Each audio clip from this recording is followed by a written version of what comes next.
בוקר טוב ילדים.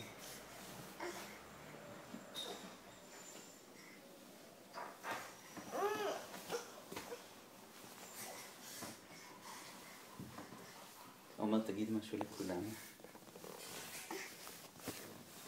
פופיק.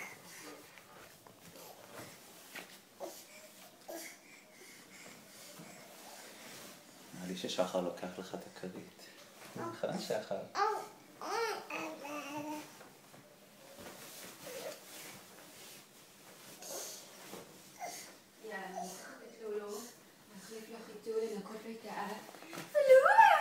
מה עושים לך? מה עושים לך על הבוקר? צילומים? על הבוקר?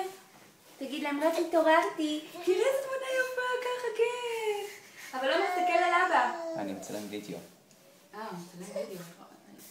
אתה אומר לי, לא הייתי צורחת כמו משוגעת. ככה. בוא לולה.